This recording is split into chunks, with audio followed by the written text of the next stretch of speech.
Hey everyone, it's another episode of Tahoe's Fabulous Podcast.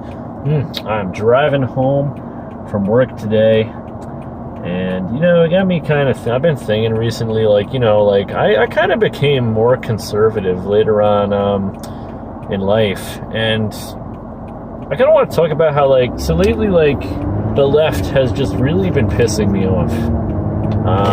We've got Alexandria Ocasio-Cortez, and she's, trying to pass this Green New Deal that's obviously, it's not realistic in any way, shape, or form. We're not going to eliminate airplane travel in the next 10 years.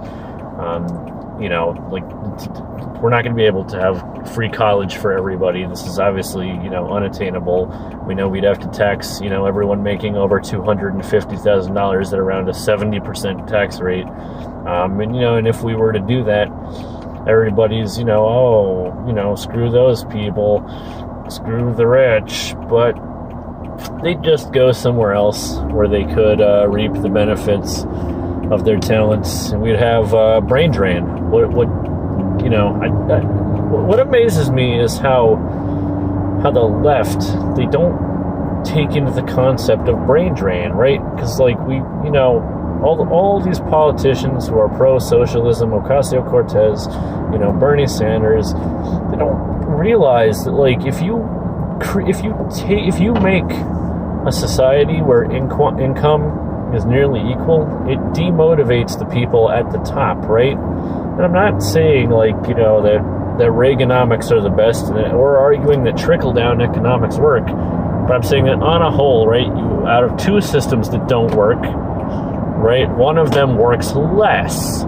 So, to reiterate, socialism works less than capitalism. Follow me? So, while neither one is perfect and they're both going to have their problem, you're going to have more problems for a greater many with socialism, because in capitalism, I'll grant it, everybody has a story, right? Some people, it's a heartbreaking story. Not everybody who's living on the streets, it's by their own doing. For many it is, but for some it's not. But at least in capitalism, you can go from homeless to a millionaire. I mean, we all know the story, right? We all know that Steve Jobs was living on his friend's floor, and he sold his car to get the capital that he needed to start Apple after it failed the first time. So, I mean, in capitalism, you can go from rags to riches. In socialism, there's no social mobility. It's just, there's a quote unquote equality for all, and that demotivates people. It really does. I know if my income only had a certain ceiling that it would ever hit, I would not feel motivated to do any better. And when that happens, you don't have great inventions. You don't have all these technological breakthroughs, because nobody's motivated to do it, because they know they can't reap any reward out of it. And let's be honest, if someone's going to invent something that's going to make life easier for the greater many, they should be rewarded for it, and they should be able to make millions, if not billions, of dollars off of it. I mean, that's only fair. How would you feel if you invented, the car, or the modern computer, or even back to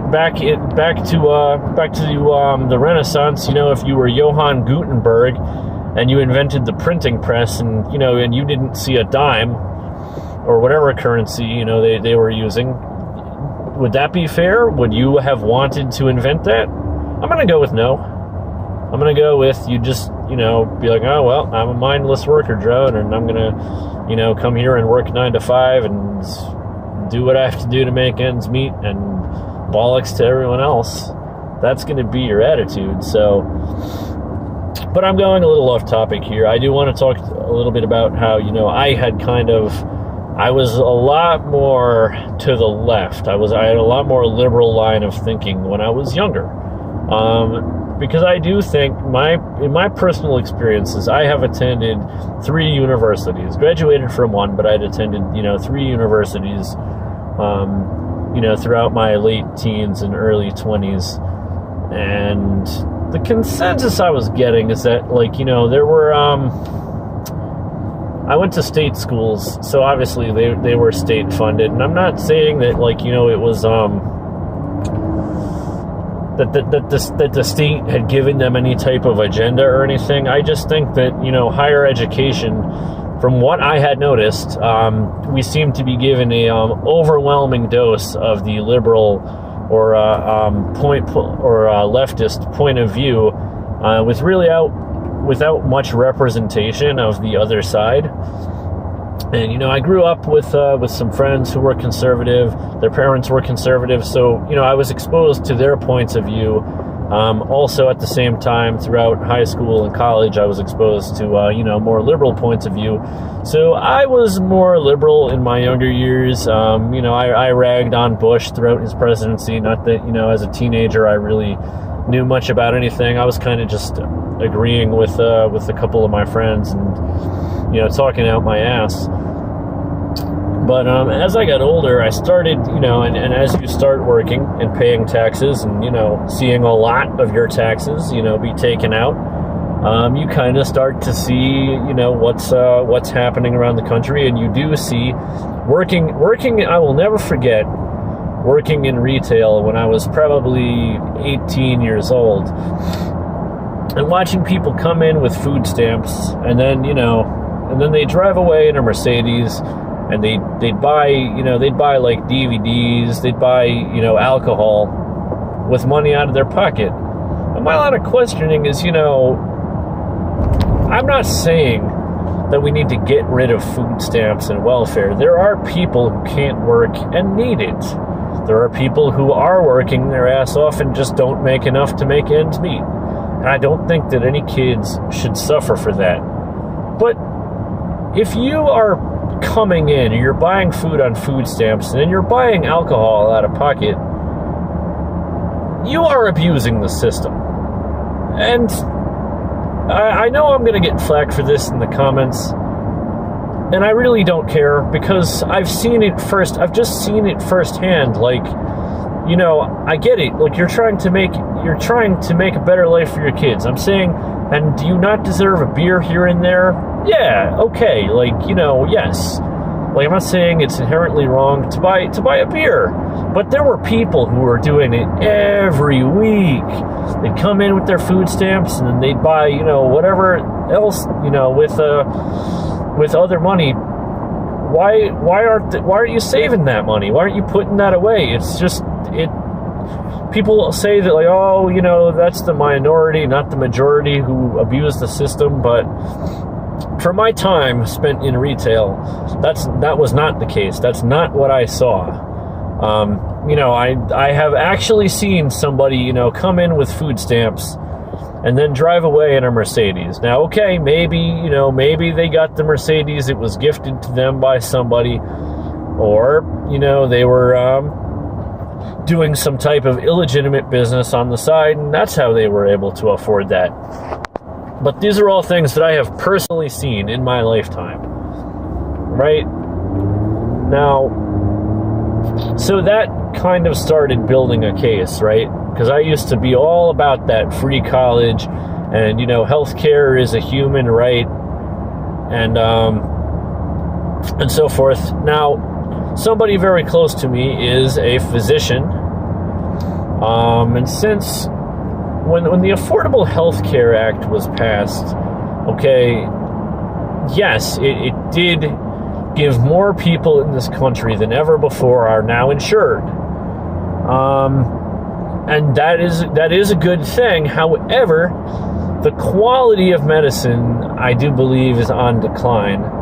And, you know, this person who was very close to me, who was a physician, you know, has basically told me that, you know, a lot of doctors are actually leaving New York. We live in New York, and it's not a very doctor-friendly state. You've got, you know, doctors, you know, seeing patients, and the insurance companies are getting very, very strict about what is covered and what isn't covered, because now that they have all these people who weren't previously insured, and, you know, they're basically mandated to take these people regardless of pre-existing conditions, they can no longer profit, and somebody is going to get the short end of the stick. And in this case, a lot of times it's the doctors.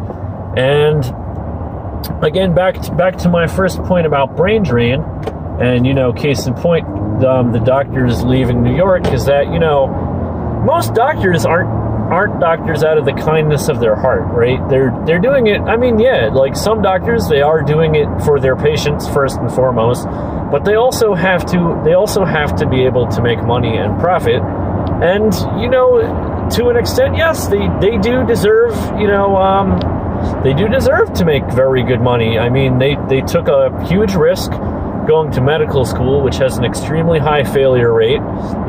They were staying up all night to study.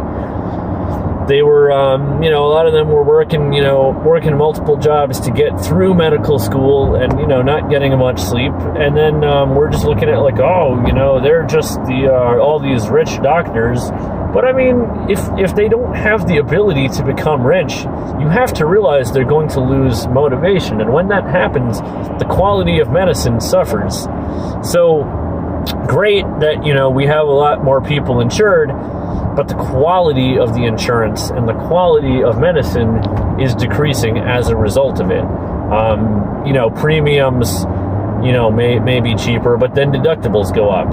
Like, think about it. You have your car insurance, okay, and you might have a $500, accident deductible or a $1,000 accident deductible. Now, if you choose the $1,000 accident deductible, now, yeah, obviously your premiums are going to be cheaper because the insurance company knows that if you get in an accident, you're going to be liable for more of it out of pocket, and you can't beat insurance companies. Like, insurance companies exist to make a profit. Now I ask, okay, well, screw insurance companies. They're big, evil, heartless corporations, right? But, if they don't make a profit, what happens to their employees? What happens to, millions of people working for the insurance companies? If the insurance companies fold, now you're going to have all those people out of a job. Now you're going to have all those people out on the streets. So, by this regulation, you're replacing one problem with another.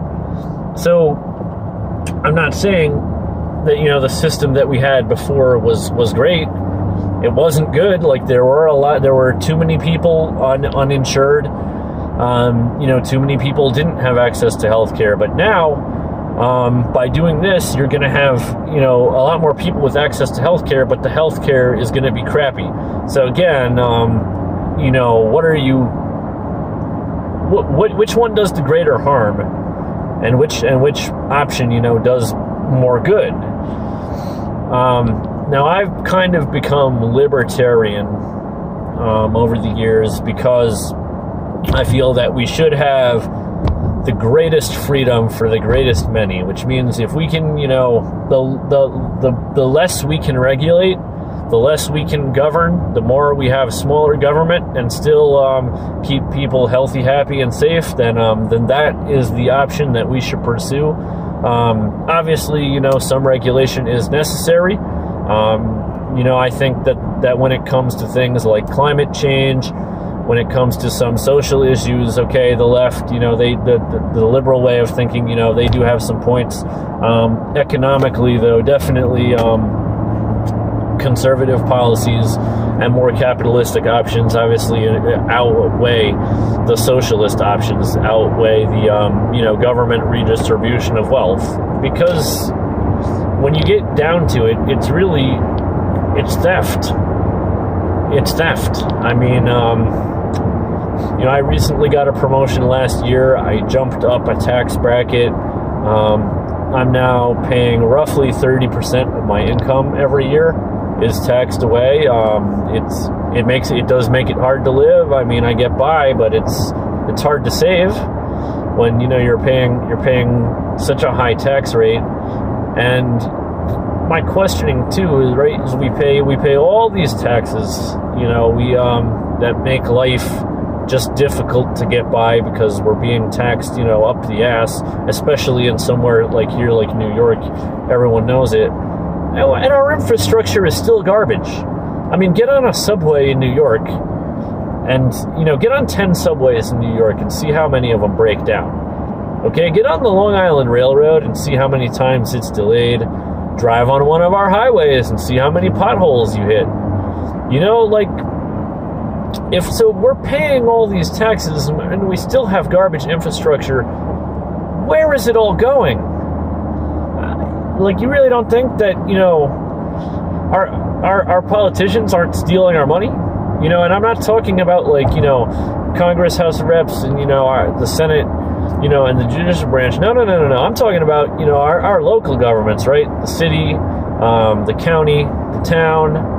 What are they doing with all those taxes? You don't think, like, you might be paying for your local controller's daughter's BMW or her college fund.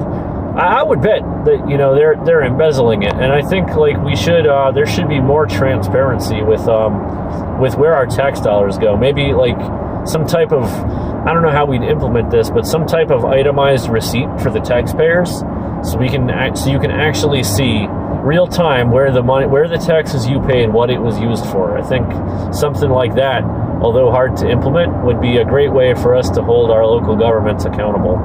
For doing what they promised when they campaigned with our tax dollars. That's another thing too, is that I guess we live in a society where the mentality seems to be that we're at the mercy of the government, and they're the boss. We do what we want them to do, and they legislate in favor of them. Case in point would be Congress leaving themselves out of the Affordable Health Care Act. If it's such a great plan, why wouldn't you want it to apply to you, huh? It kind of should get the gears turning. Get the butter churning, get us all thinking.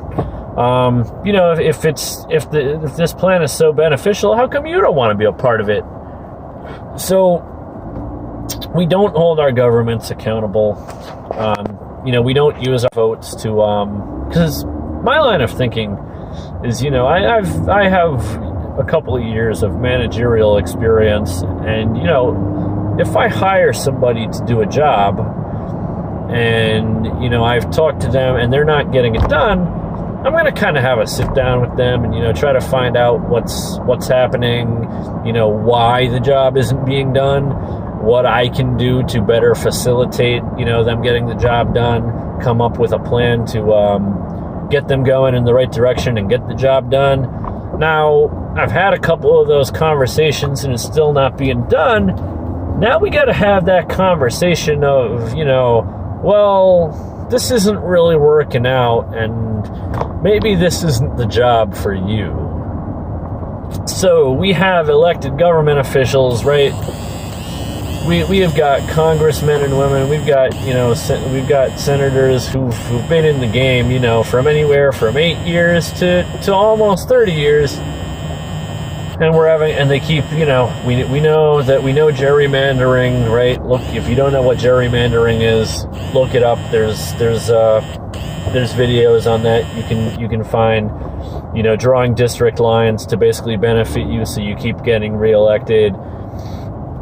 We know that gerrymandering, we kind of know how it works. I don't think a lot of people are aware of it out there, but it's something to be mindful of. But we don't hold our governments accountable. Like, where is this sense of, hey, we hired you to do something, right? Or we elected you to do something. Well, technically hired, because they are being paid a salary, sometimes exorbitant at that, right? $175,000 all the way up to the president, making, I believe it's $400,000 a year. And I mean, okay, like, that is a salary that the commander-in-chief is deserving of. Most of them don't need it because they were, some type of attorney prior and made plenty of money. But hey, like you're having a job with a lot of responsibility. You should be duly compensated. However, you should be held to very high standards when it comes to delivering on what you promised. And my issue is, a lot of politicians do not deliver on what they promised. From the president on down, right? So we kind of need to, I think, as a nation, we need to shift to a mentality of it's not the government that we're supposed to be the boss. That's what the founding fathers had intended with rule by the people, for the people. And what that means is that we need to hold the government accountable. I think what we need to say is, hey, we elected you. You said you were going to do this. We're now sitting here 4 years later, and it's not done. So, we're not going to reelect you again. And, people need to come together, use their vote to hold politicians accountable. Because, in any other job, if you say you're going to do something and, you keep not doing it, you get fired. That's how it works. But it doesn't seem to work that way in our politics right now, and I'm wondering, and that's regardless of party. I don't care if it was a Democrat or a Republican. I've always said, I can tell you, like, the way I vote, I don't vote for any particular, I won't vote for somebody just because they're a Republican, and I don't even really love Republicans. I just think that their ideology is at least more realistic than that of the Democrats. But I vote for the candidate, not the party. Like for example, I might in a local election, right? I might take the Democrat just because he's done a consistently good job. Crime rates have been low. He's kept taxes manageable. And then in another election, for president or whatever, vote for a Republican candidate. Vote, based on, don't vote based on a party. We've got to move away from that. And it's hard these days to keep up with politics because we have an overload of information, and it is hard to find out what's accurate and what isn't, because I think being aware of how people spin statistics is also important too, because look up murder rates, look up gun crimes in a particular area, and you're going to find a bunch of different statistics. And you can say, like, okay, like, fact check it with Snopes, but who's fact checking the fact checkers? It's just an endless vicious cycle. So I go purely off observation, and I encourage everybody else to do the same. To what you observe, and when it comes to statistics, obviously the larger the sample size, the more accurate you're going to be. But it can be manipulated in so many ways. There's so many factors that they don't tell you. When they do a study, out of how big was the sample size when conducting the survey, and so forth. So statistics can be very misleading. It's really hard to trust when it comes down to raw numbers. It's really hard to find numbers that you can trust. But obviously evaluate every source for truth. Evaluate every source, by who wrote it. What would be their motivation to write it? Do they have a slant? What is their credibility? I hate that too, though. Like, in terms of credibility, sure, somebody in a given profession, they're an expert, they have more credibility. But we live in in an age of information where information is readily accessible. So, I have seen, for example, where there's various jobs, like on repairing a car, for example, where I could look it up on YouTube and learn how to do it just as well as a mechanic who's done it the past 10 years. Obviously there's no substitute for practice, but I'm just saying, like, when it comes to experts, I double check. I really do. Just because we live in such an age of information overload that they can be wrong too. And I know that's not what anybody wants to hear, but just because something is academic and peer reviewed, doesn't automatically mean I trust it. And I don't think you should either. I think when it comes to most things, we should be skeptics. And that led me down a road to becoming more conservative, because I'm very skeptical of a lot of things. And conservatism is it's seeing the world for what it is. It's when it comes to capitalism, it's this recognition that, yes, human greed is here, and it's never going away. And human greed is a driving force in the economy. So forget what that quote is, but it's like, greed is good. And I'm not saying that you should be greedy, and I'm not saying that I'm, greedy, but I'm saying that greed overall it motivates. Greed is a motivating force.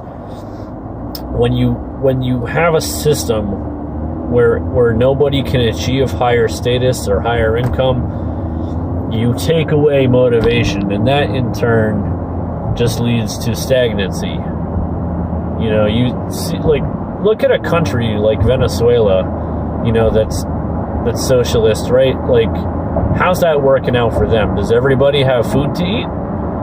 I mean, I'd recently been told that over in Venezuela they're eating zoo animals, right? They're resorting to eating zoo animals just for food. Tell me how a socialist state is. And okay, it's one example, but you look through history, like everywhere where it's happened, like communism, socialism, it just does not work. This idea that like everybody has to be, all men are not created equal. It sucks, but it's true, guys. Like, all people are not born with equal abilities, and we need to recognize that. I wasn't born, for example, like, for me being a professional basketball player, right? Like, it's not going to happen. I wasn't born with a 6'7" frame. I don't have a killer jump shot, so I need to, utilize the talents that I do have to make my money. I need to, play up on my strengths to make money and utilize them to the best of the ability so that I can get what I want in life. If we were in a socialist country or a true communist country where you don't even have freedom over what you want to do, I would probably just say fuck it and just do the bare minimum to collect my paycheck.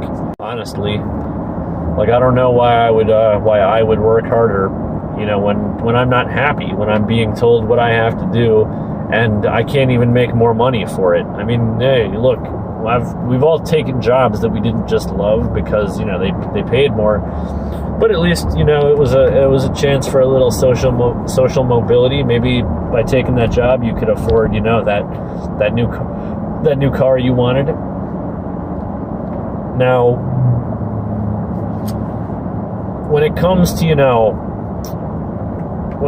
homeless people, right? When it comes to people who are true homeless, I think the discussion we got to move over to is mental health, because a lot of people who are homeless, from what I've observed anyway throughout most of my life, and I'm not a psychologist or a psychiatrist, so I can't diagnose anybody with anything. But from what I've seen, a lot of them seem to be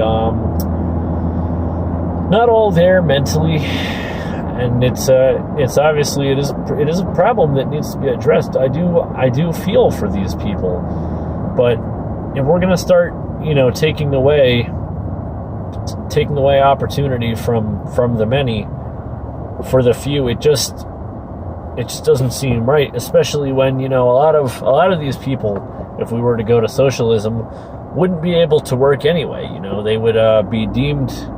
They would be deemed non-consenting and incompetent by the state, and they'd still be being supported by everybody else. And it's it just, you'd have kind of a situation where we're taking away from the many to give to the few. And by the way I see it, in order for society to work, it's kind of, everybody kind of has to fend for themselves. Life is not fair. It's a lesson that I've learned, is that life is not fair. It will smack you on your face sometimes. You'll fall flat on your face. The important thing is to just not give up and to keep going forward and realize that you're in a shitty situation right now, and it's not.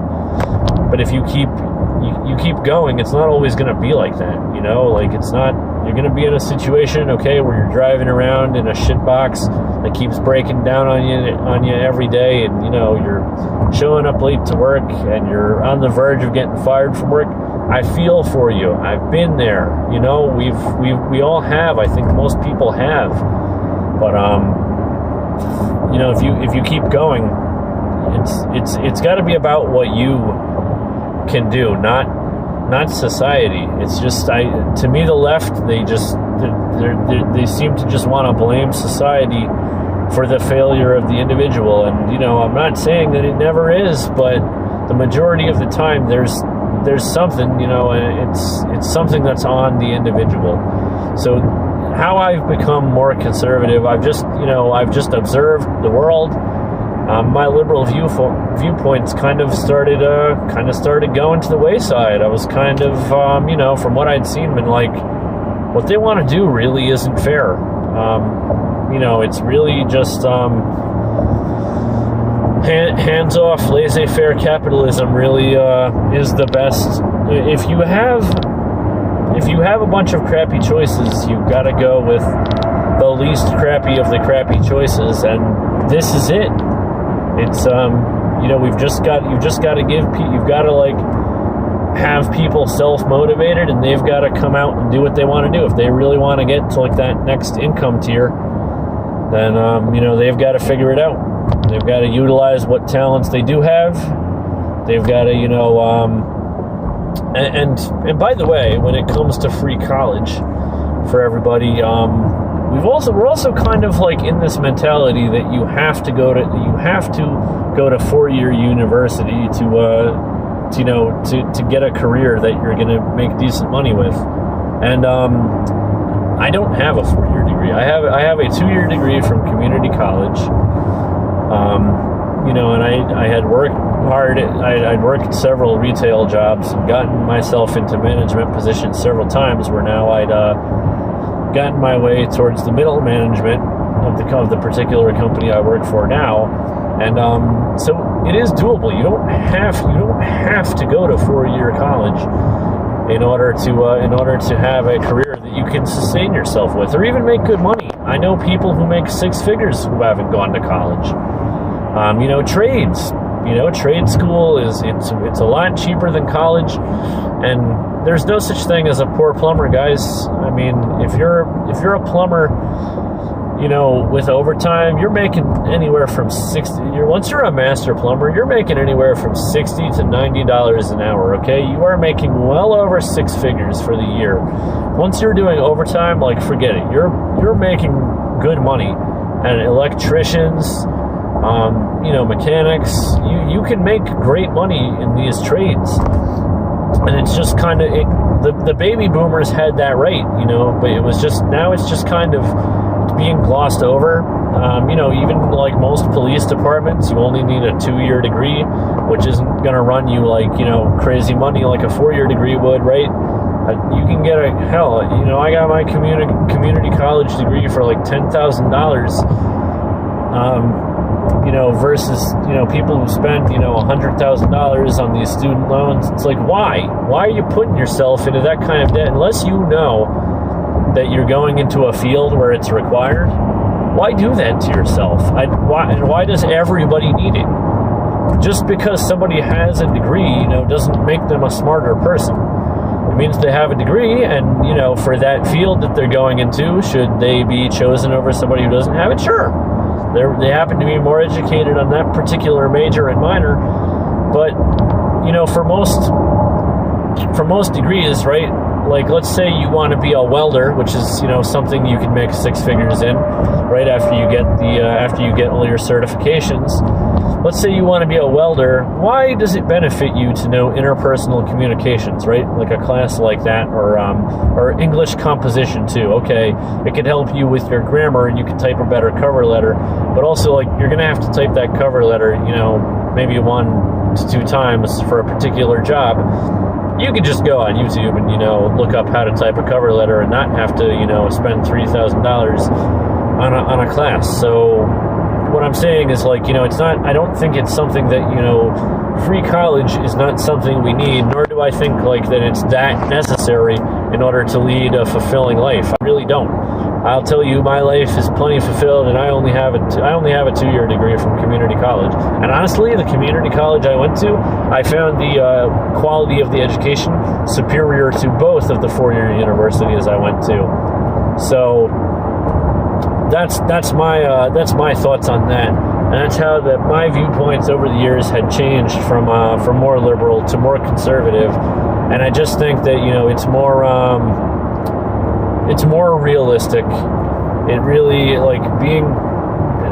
I'm no right-wing nut job, guys. Like, there are things that I still have my opinions that are to the left of the center. Up until recently I was pro-abortion.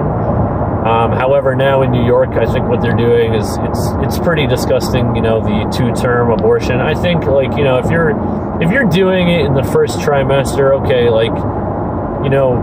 they say the baby it doesn't feel yet. And this is a topic for another podcast.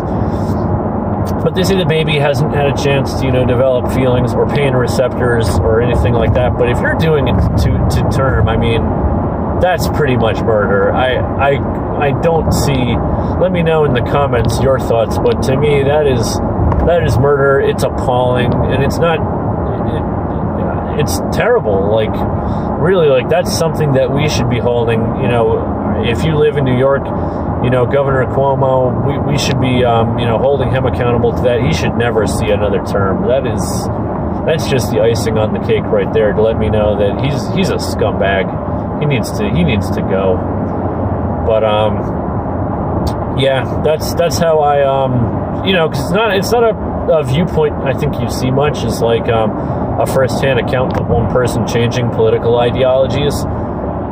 But yeah, I was definitely more to the left when I was younger, and got out in the real world, started seeing how things worked, and I think the conservatives have a more realistic viewpoint. I really do. So let me know what you guys think in the comments below. What topics you guys want to see in future podcasts, and I will talk to you all soon.